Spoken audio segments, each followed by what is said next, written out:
Hello viewers, আসসালামু আলাইকুম। Welcome to my channel. যে যেখান থেকে আমার ভিডিও দেখছেন, আশা করি সবাই অনেক ভালো আছেন। আজ একটি নতুন রেসিপি নিয়ে চলে এসেছি আপনাদের সাথে শেয়ার করার জন্য। অনেক গরম পড়েছে, আর এই গরমে ঠান্ডা ঠান্ডা আইসক্রিম কার না ভালো লাগে, তাও আবার ঘরে তৈরি করা আইসক্রিম। এই সময় প্রচুর পরিমাণে কাঁচা আম পাওয়া যায়। টক মিষ্টি এই ললি আইসক্রিম খেতে সবারই ভালো লাগবে, তাই আমি এখানে 5টি আম নিয়েছি, আর আমগুলো খুব ভালোভাবে ধুয়ে সিদ্ধ করতে দিয়েছি।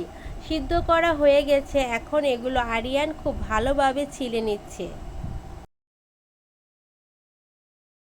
খুব ভালোভাবে আমের খোসাগুলো খুলে নিচ্ছে।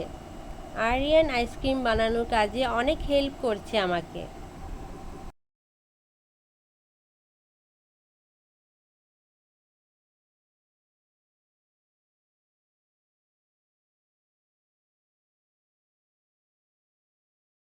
পরিমাণ মতো চিনি, বিট লবণ পরিমাণ মতো, এবং পুদিনা পাতা কুচি, আর আমগুলো খুব ভালোভাবে খোসা ছাড়িয়ে নেওয়ার পর এখন আমি ব্লেন্ডারে দিব। কাঁচা আম ব্লেন্ড করব, সাথে এখন চিনি, পরিমাণ মতো বিট লবণ এবং পুদিনা পাতা কুচি অ্যাড করে দিচ্ছি।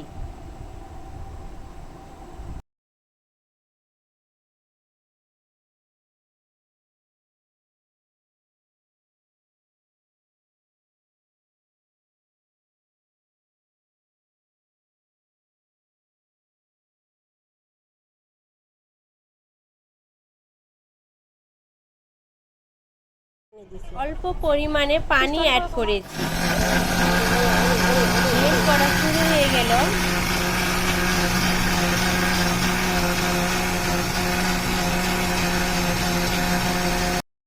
ব্লেন্ড করা শেষ হয়ে গেছে। এখন আমি এগুলো খুব ভালোভাবে নেড়ে এটা ঘনত্বটা আপনাদের দেখিয়ে দিচ্ছি। আইসক্রিমের বক্স নিয়ে নিলাম এবং পরিমাণ মতো আমি এখানে ঢেলে দিচ্ছি।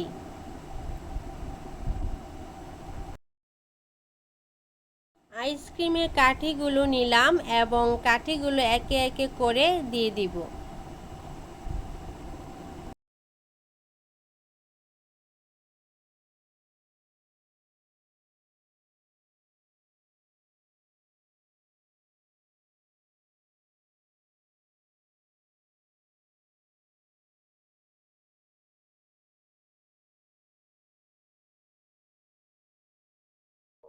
30 মিনিটের জন্য আমি এখন ফ্রিজে রেখে দিলাম। তৈরি হয়ে গেল কাঁচা আমের ললি আইসক্রিম। আরিয়ান তো আইসক্রিম পেয়ে খুব খুশি। দেখুন, অনেক সুন্দর হয়েছে কালারটাও,